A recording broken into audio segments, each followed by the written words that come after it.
YouTube live में आप लोगों का स्वागत है। आज हम लोगों ने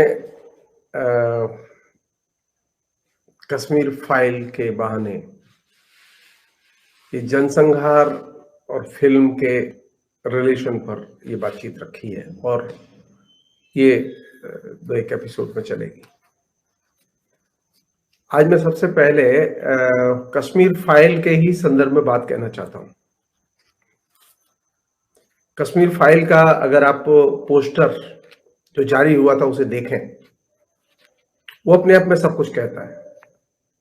पोस्टर में लिखा, the film will be one honest investigation into one of the biggest human tragedies. यानी फिल्म बनाने वालों का ये मानना है कि ये सबसे बड़ी त्रासदी है जो इस बीच में घटी है।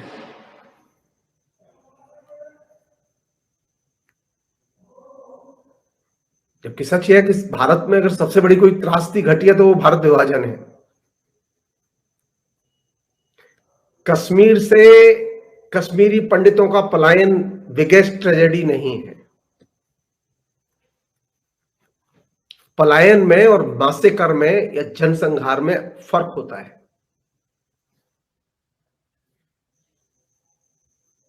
एक अन्य चीज इस फिल्म के बारे में, मैं नहीं कह रहा हूं, ये बात दूसरे लोग कह रहे हैं।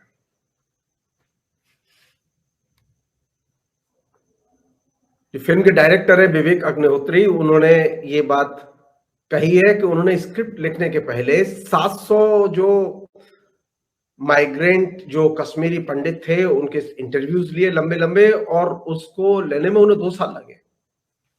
उसके बाद उन्होंने फिल्म की स्क्रिप्ट लिखी है। बहुत मेहनती आदमी है। और मेहनत क्या की उन्होंने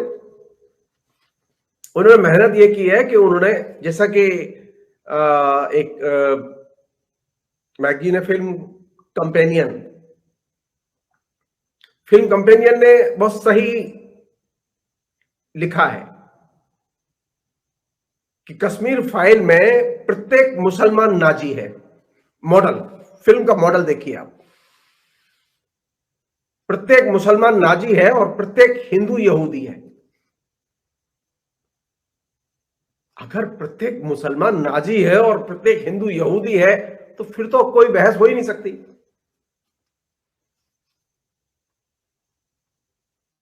उसने ये भी लिखा कि ये एक तरह से फैंटेसी रिविजनिस्ट फिल्म है और ये बुनियादी तौर पर प्रोपेगेंडा फिल्म है। इसकी कहानी और चरित्र बड़े कमजोर हैं। यह हिंदू राष्ट्रवाद के प्रोपेगेंडा के अंग के तौर पर जारी की गई है।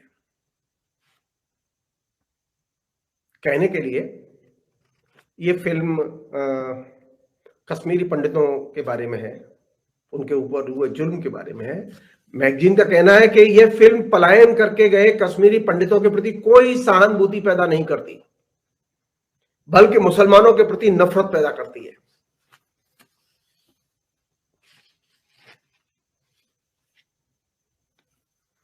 एक अन्य वेबसाइट मैगजीन द प्रिंट, जिसके एडिटर है, जो कि एक जमाने में इंडियन एक्सप्रेस के एडिटर रहे, शिखर गुप्ता, द प्रिंट ने लिखा कि यह इस्लामोफोबिया से प्रभावित फिल्म है। न्यू इंडियन एक्सप्रेस ने तो और भी तेज ढंग से लिखा। न्यू इंडियन एक्सप्रेस ने लिखा कि इस फिल्म में कश्मीरी पंडितों की तकलीफों का दोहन और शोषण किया गया है और इसके जरिए सांप्रदायिक एजेंडा तैयार किया गया है। और सबसे बड़ी खबर, वो कहते हैं ना, बात बोलेगी। पल्लवी जोशी जो इसमें काम कर रही है फिल्म में, पल्लवी जोशी ने 11 मार्च 2022 को न्यूज 18 को कहा, और ये बहुत महत्वपूर्ण स्टेटमेंट है। पल्लवी जोशी ने कहा कि यह फिल्म हिंदू राष्ट्र के लिए बनाई गई है, मैं तो सिर्फ कहानी सुना रही हूं। पल्लवी जोशी इसमें आतंक की शिक्षा देने वाली प्रोफेसर के तौर पर पेश की गई है।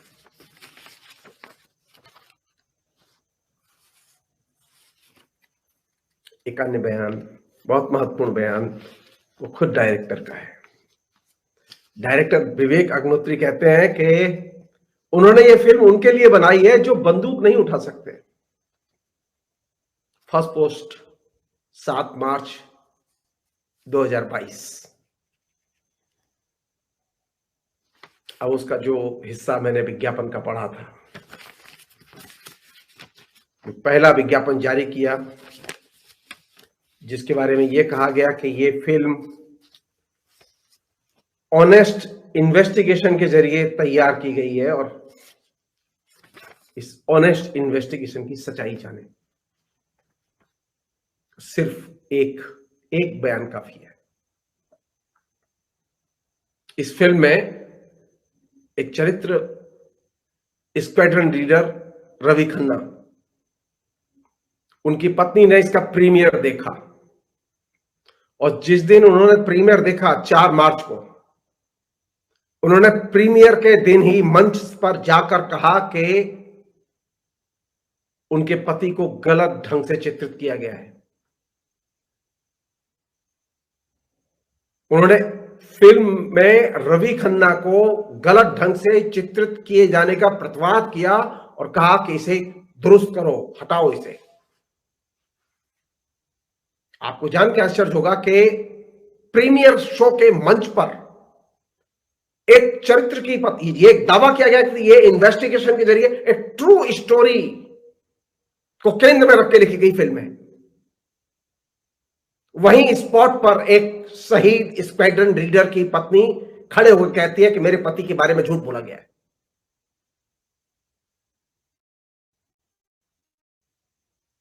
दिलचस्प बात यह कि डायरेक्टर ने उनके बयान का खंडन नहीं, प्रतिवाद नहीं किया, यहां तक कि वह सीन हटाने की बात भी नहीं कही।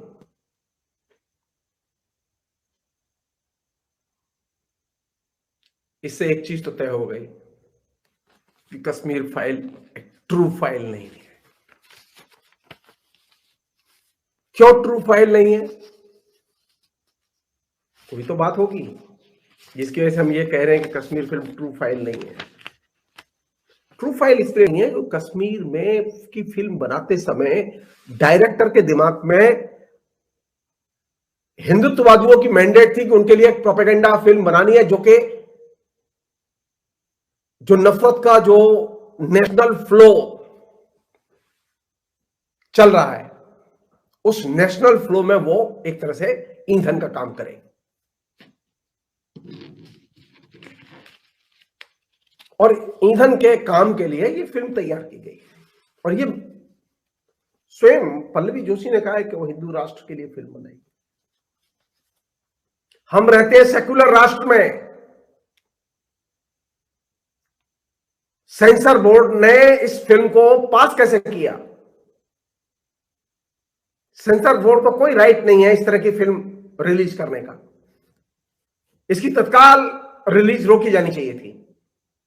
लेकिन जैसा कि सभी जो संस्थाएं हैं उनको अभी अपंग बना दिया गया है, सेंसर बोर्ड भी अपंग बन चुका है।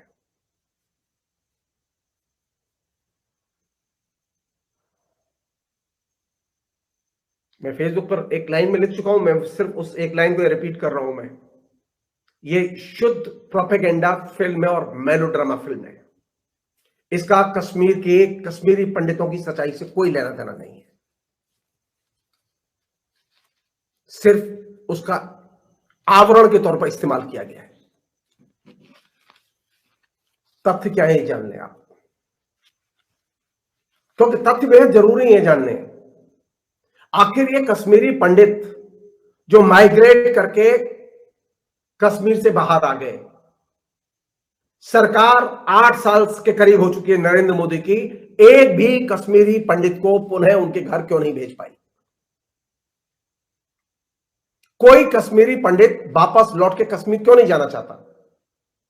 उनकी जमीन है, पैतृक संपत्ति है, उनके खेत है, खलिहान है, बागान है, सब कुछ है उनका। अब मैं उसका बेसिक कारण बता रहा हूं जिससे कि आप डिस्कस नहीं करना चाहते। फिल्म का स्क्रिप्ट राइटर भी डिस्कस नहीं करना चाहता। नरसंहार क्या होता है और नरसंहार के ऊपर फिल्म कैसे बनती है, इसकी बातें मैं बाद में करूंगा। हो सकता है कि समय न मिले तो अगले एपिसोड में करूंगा। मैं कुछ फैक्ट्स यहां पर दर्ज करना चाहता हूं। नंबर 1, 1988 में H N. Jattu, president of all India Kashmiri Pandit conference, ने एक बयान दिया। बयान अखबार में ऑन रिकॉर्ड मौजूद है। उन्होंने कहा कि कश्मीर में पंडितों को नौकरी नहीं मिल रही, इसलिए यह संभावना है कि वे चुपचाप यहां से कश्मीर छोड़कर चले जाएंगे। उन्होंने चेतावनी दी, यदि स्थिति नहीं बदली तो कश्मीरी पंडित कश्मीर छोड़ने को बाध्य होंगे। यानी president of all India Kashmiri Pandit conference का अध्यक्ष ये धमकी दे रहा था कि हम माइग्रेट कर जाएंगे क्योंकि हमारे लिए कश्मीर में नौकरियां नहीं है।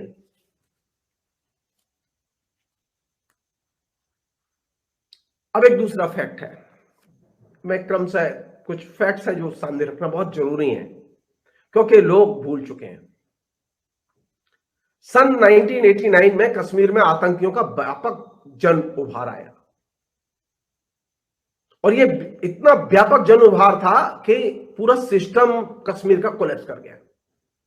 आप ये जान लीजिए, जहां पर भी सांप्रदायिकता, पृथकतावाद या आतंकवाद इसका जन उभार आता है तो सिस्टम कोलैप्स कर जाता है। कश्मीर में भी कोलैप्स किया। नरेंद्र मोदी तो 2002 में गुजरात में चीफ मिनिस्टर थे, उनकी नाक के नीचे गुजरात में 2002 में भयानक दंगे हुए, पूरा सिस्टम कोलैप्स कर गया।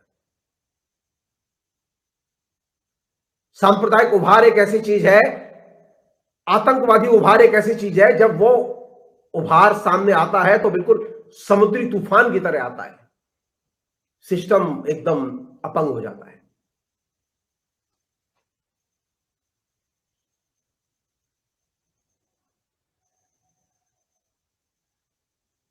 21 अगस्त 1989 को नेशनल कॉन्फ्रेंस के नेता और कार्यकर्ता यूसुफ हलवाई को आतंकवादियों ने गोली से मार दिया। अब ये डेट ध्यान से सुनते जाइए। आप 18 सितंबर 1989 को टिक्का लाल टपलू कश्मीरी पंडित नेता थे और ये भाजपा के भी नेता थे। आतंकवादियों ने इनकी भी हत्या कर दी और उसके बाद बड़े पैमाने पर हिंसाचार शुरू हुआ, बड़े पैमाने पर हत्याएं हुई। 4 नवंबर 1989 को नीलकांत गंजू सेशन जज ने मोहम्मद मकबूल भट्ट को फांसी की सजा सुनाई। यह आतंकी था और कश्मीरी लिबरेशन फ्रंट का संस्थापक था। 13 फरवरी 1990 को श्रीनगर दूरदर्शन के डायरेक्टर लासा कौल की हत्या की गई।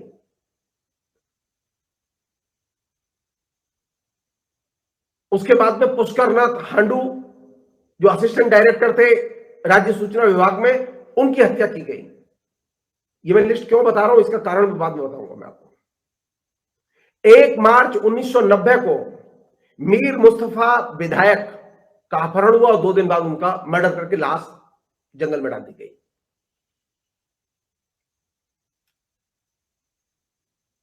6 अप्रैल 1990 को कश्मीर विश्वविद्यालय के वाइस चांसलर और उनके निजी सचिव का अपहरण किया गया और उनकी हत्या कर दी गई और 2 दिन बाद उनके शव बाहर पहाड़ियों में मिले। 21 मई 1990 को मौलवी मोहम्मद फारूक की हत्या की गई। 23 दिसंबर 1990 को वरिष्ठ नेता मौलाना मोहम्मद सईद मसूदी की हत्या हुई। ये सब राजनीतिक हत्याएं थीं। 8 दिसंबर 1989 को रुवैया सईद, उस समय भारत के जो गृह मंत्री थे मुफ्ती मोहम्मद सईद, उनकी बेटी का अपहरण हुआ और उस अपहरण के बदले में आतंकवादियों ने 5 आतंकवादी कैदियों को रिहा करने की मांग की, शर्त रखी एक्सचेंज में। महबूबा मुफ्ती की बहन, जिस महबूबा मुफ्ती के साथ में मिलकर नरेंद्र मोदी ने इलेक्शन लड़ा था, सब लोग जानते हैं। आतंकियों की ये मांग मान ली गई और 5 आतंकवादी रिहा करके उनके हाथ सौंप दिए गए। कैसे सौंपे गए, कहां सौंपे गए, वो सब कहानी इंटरनेट पर अवेलेबल है। अब एक मूल मुद्दा कि आखिर ये आतंकियों को ये मुसलमान क्यों कह रहे हैं? कश्मीर में जो कुछ रक्तपात हुआ उसमें आतंकियों की भूमिका थी, मुसलमानों की भूमिका नहीं थी। तो कश्मीर पर बात करते समय आतंकवादी और मुसलमान, इन दोनों को फर्क करके देखना चाहिए। अगर आप फर्क नहीं करेंगे,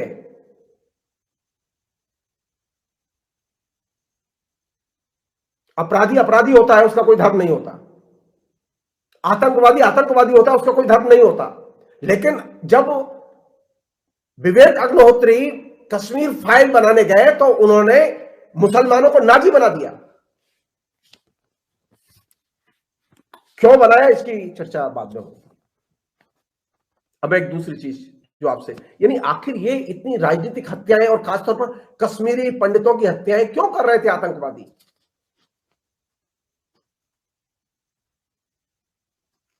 टाइम्स ऑफ इंडिया के एक बहुत महत्वपूर्ण जर्नलिस्ट अस्करी जैदी ने बताया कि आतंकवादियों के पास में यह जानकारी थी कि गुप्तचर विभाग के लिए मुखबिरों के तौर पर जो लोग काम करते थे उनकी सूची उनके हाथ लग गई किसी तरह से। तो उन्होंने एक एक करके चुन चुन के उन मुखबिरों की हत्याएं की। उनमें वे मुखबिर भी थे, उनमें ऑफिसर्स भी थे, उनमें ब्यूरोक्रेट्स भी थे, और इसके जरिए वे पूरे के पूरे कश्मीर में उन्होंने दहशत पैदा कर दी। एक अन्य पत्रकार है जिन्होंने उस जमाने में लिखा, अनुराधा भसीन। उनका मानना था कश्मीरी पंडित जो आतंकियों के हाथों मारे गए उनमें से अधिकांश गुप्तचर एजेंसी यानी आईबी के मुखबिर की तरह काम करते थे, अथवा वे ऊंचे पदों पर थे, नौकरशाही में टॉप पर थे। उनकी हत्या इसलिए हुई क्योंकि उनको आतंकी भारत सरकार के एजेंट की तरह देख रहे थे। उस दौर में फारूक अब्दुल्ला साहब ने, जो कि वहां के मुख्यमंत्री रहे हैं, फारूक अब्दुल्ला साहब ने भी यही कहा कि कश्मीरी पंडित के नाते किसी की हत्या नहीं की गई, सरकारी एजेंट या मुखबिर के नाते हत्याएं हुई हैं। ये जो रॉ के, जो विदेश में जो भारत की जो जासूसी करने वाली संस्था है, उसके रॉ के प्रमुख अमरजीत सिंह दौलत की जो पुस्तक आई है,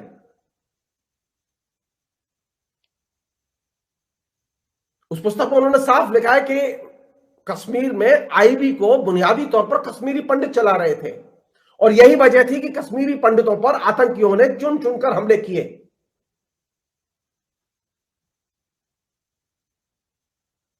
क्योंकि ये जो आईबी के लोग थे ये सीधे होम मिनिस्ट्री और पीएम को रिपोर्ट भेजते थे, तो आतंकियों के निशाने पर थे।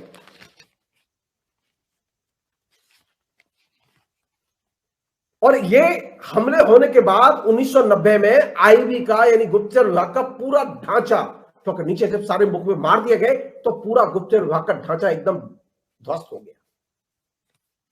ये कौन लिख रहा है? रॉ का भूतपूर्व मुखिया अमरजीत सिंह दौलत।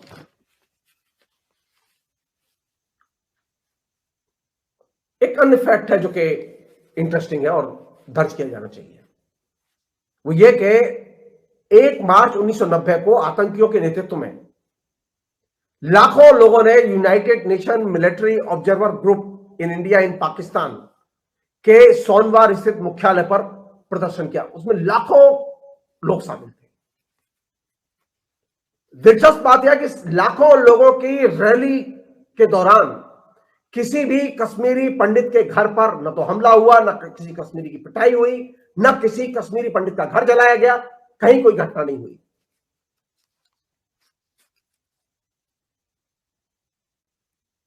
यह बात किसने कही? उस समय के चीफ सेक्रेटरी ने कही कि कहीं कोई वारदात नहीं हुई कश्मीरी पंडितों के खिलाफ। उस चीफ सेक्रेटरी का नाम था विजय बकाया।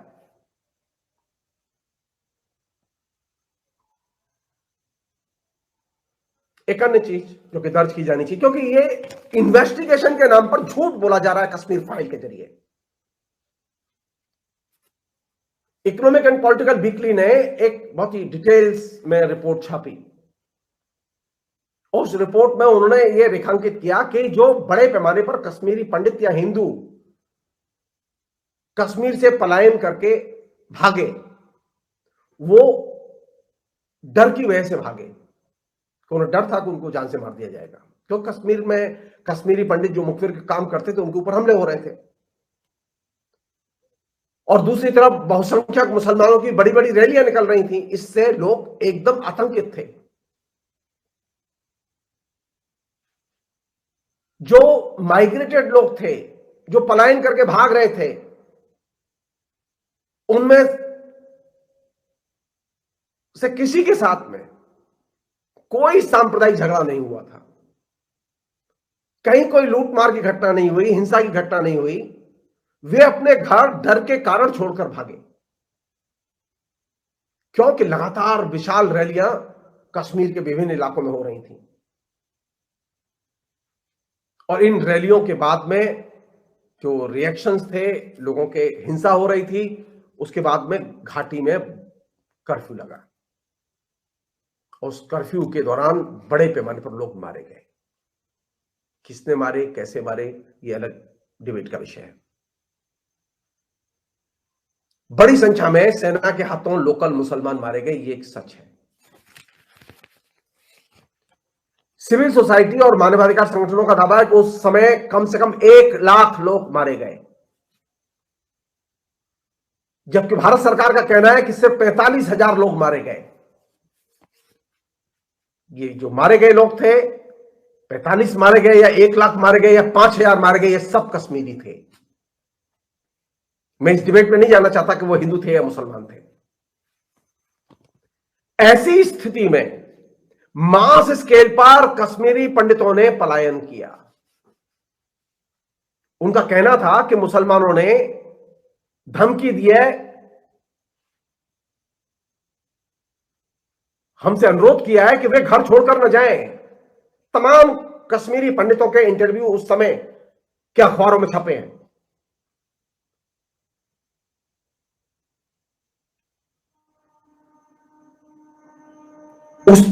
ऐसे भी लोग थे आतंकियों के, जिन्होंने कि कश्मीरी पंडितों को धमकियां दी कि वे अगर घर छोड़कर नहीं जाएंगे तो उनको जिंदा जला दिया जाएगा, मार दिया जाएगा। ऐसा नहीं है, लेकिन मुसलमानों में एक बड़ा तबका था जिसने कि ये रिक्वेस्ट की लोगों से कि आप घर छोड़कर मत जाइए, हम आपकी रक्षा करेंगे। यह भी घटनाएं घटी कि आतंकियों ने कुछ कश्मीरी पंडितों के घरों में घुस के हत्याएं की, उनके दरवाजे पर लटका दिए। यह भी सच है कि मस्जिदों से बड़ी बड़ी घोषणाएं हो रही थी और पंडितों को भागने के लिए कहा जा रहा था, क्योंकि सारी की सारी मस्जिदें आतंकवादियों के कंट्रोल में थी। सारे मॉल भी डरे हुए थे आतंकवादियों से। अनुराधा भसीन जो पत्रकार हैं, उन्होंने एक सवाल उठाया है और बहुत महत्वपूर्ण सवाल है। उन्होंने सवाल उठाया कि वे क्या कारण थे कि मात्र 2 दिन में ही कश्मीरी पंडित घाटी छोड़कर चले गए। सिर्फ 2 दिन में पूरी तरह से दृश्य कैसे बदल गया। आतंकी गिरोह इतने ताकतवर और डरावने कैसे हो गए, जबकि हत्याएं तो कई महीने से हो रही थी। मैंने लिस्ट दिया आपको कि लगातार हत्याएं हो रही हैं। फिर मात्र 2 दिन में ही कश्मीर से पंडित कैसे पलायन कर गए।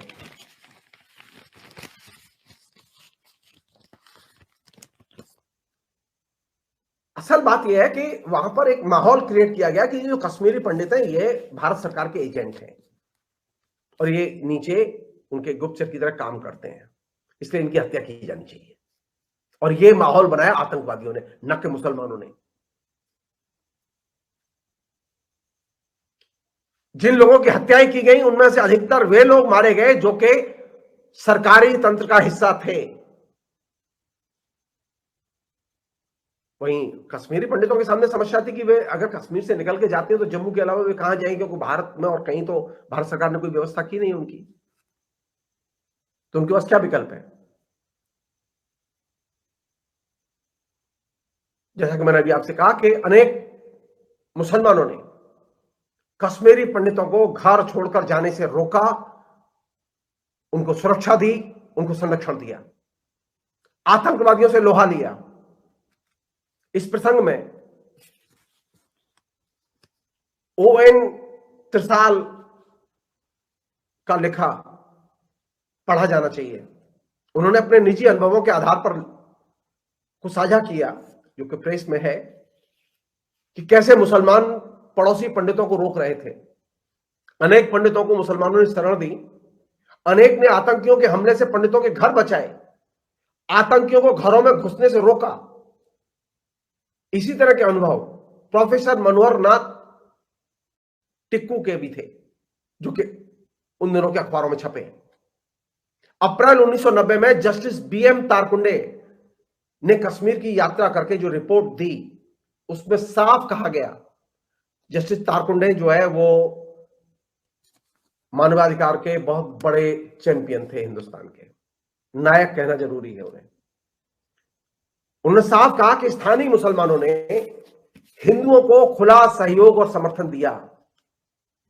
मुसलमानों ने अपना राशन आदि चीजें भी साझा की। जिन हिंदुओं को परेशानी हो रही थी, कश्मीरी पंडितों को दैनंदिन जीवन की जरूरत की चीजें भी साझा की उनके साथ में। कश्मीर में पूरी तरह सांप्रदायिक सद्भाव था। जो लोग कश्मीर छोड़कर आए वे डरकर अति उत्साह में या ओवर रिएक्शन में छोड़कर आए। उनके आने के कुछ और भी बड़े कारण थे, जैसे बीएम तारकुंडे लिखते हैं जाड़ा था, कर्फ्यू था, बंद था कॉलेज, हॉस्पिटल्स, सरकारी दफ्तर, सब चीज बंद थी। इस सब के बावजूद बीएम तारकुंडे लिखते हैं एक भी घटना ऐसी नहीं घटी जहां गैर मुस्लिम की संपत्ति की लूटपाट और आगजनी की कोई रिपोर्ट दर्ज की गई हो। और यह स्टेटमेंट अपने आप में कश्मीर फाइल को एक्सपोज करने के लिए काफी है। अंत में 2-1 बातें छोटी सी, 1-8 मिनट में, बाकी डिटेल्स में अगले एपिसोड में करूंगा मैं आपसे। ये जो फिल्म बनाई गई है, इस फिल्म बनाने के पीछे जो मकसद है वो तो पल्लवी जोशी ने कह दिया कि हिंदू राष्ट्र बनाने के लिए फिल्म बनाई गई है। इसमें अति सरलीकरण और ड्रामेबाजी का इस्तेमाल किया गया है और एक ग्रुप विशेष के खिलाफ नफरत पैदा करने के लिए फिल्म बनाई गई। इस तरह की प्रस्तुतियों से बचना चाहिए।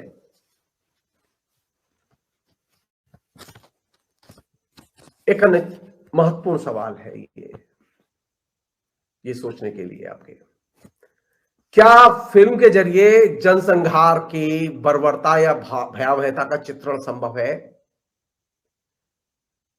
क्या नरसंहार के ऊपर बनी फिल्मों में उसके कारणों और प्रेरक कारकों को प्रभावशाली ढंग से पेश किया गया है, या कुछ व्यक्तियों के दुखों पर ही फोकस किया गया है?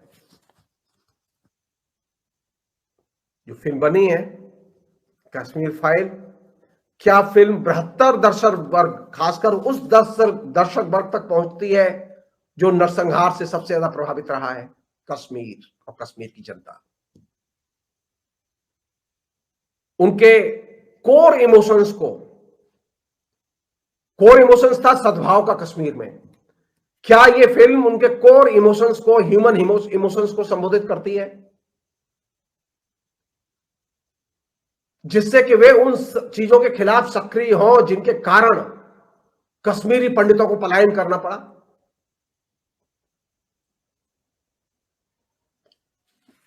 अंत में एक और चीज है, फिल्म में जो मटेरियल इस्तेमाल किया गया है, जो सामग्री इस्तेमाल की गई है, उसकी क्या अन्य स्रोतों से पुष्टि होती है? जी नहीं। ब्रिगेडियर रवि खन्ना की पत्नी ने प्रीमियर के दिन ही खंडन किया कि इसमें डिस्टॉर्शन से गलत पेश किया गया है।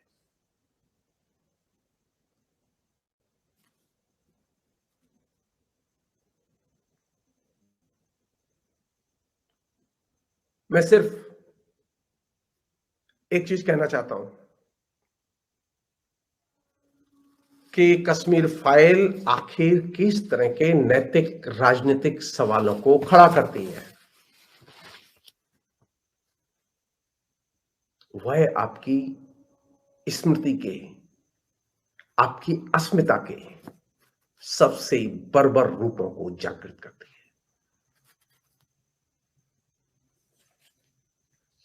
और यही उस फिल्म की वजह है जिसकी वजह से उसको बीजेपी की सरकारें टैक्स फ्री कर रही हैं।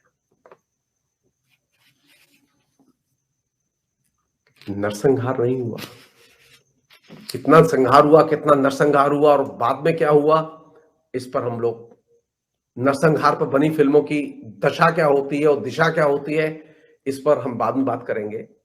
सिर्फ एक छोटी सी चीज कह के मैं आपसे फिलहाल विदा चाहूंगा, वो ये कि नस्ली या जाति घृणा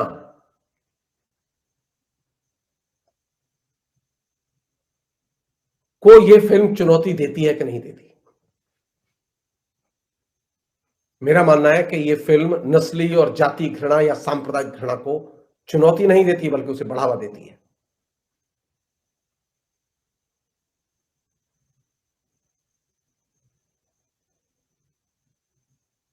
यह भी जरूरी है कि जब नस्ली, जाति या सांप्रदायिक घृणा फैल रही हो, आतंकी घृणा फैल रही हो, तो क्या हमारे नेता उसे चुनौती देते हैं या नहीं देते, या उसका भी वे प्रचार करते हैं?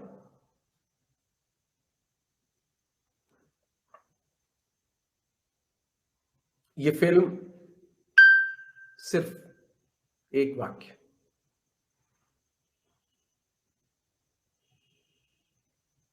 ये सिर्फ मीडिया कवरेज और एक, जिसे कहें कि हेट कैंपेन में ऊर्जा पैदा करने के लिए ये फिल्म रिलीज की गई है। ये फिल्म कितना चल पाएगी, कितना नहीं चल पाएगी, ये तो भविष्य ही बताएगा। लेकिन अरे अभी इतनी हेट क्या कम थी? क्या इस तरह की फिल्मों से हेट कैंपेन को रोकना संभव है? क्या इस तरह की फिल्मों से नरसंहार रोकना संभव है? जी नहीं। ये तो और ज्यादा सनसनी पैदा करने के लिए,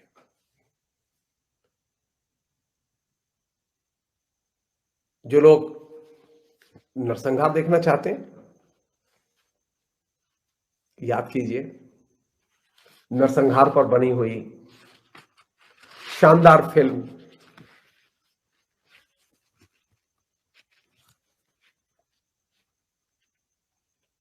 स्कैंडलर लिस्ट।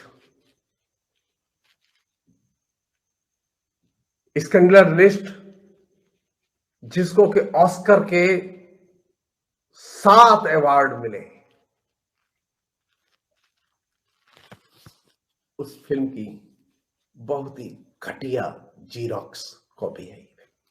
फिलहाल इतना ही, आगे और कुछ अगले एपिसोड में। Thank you.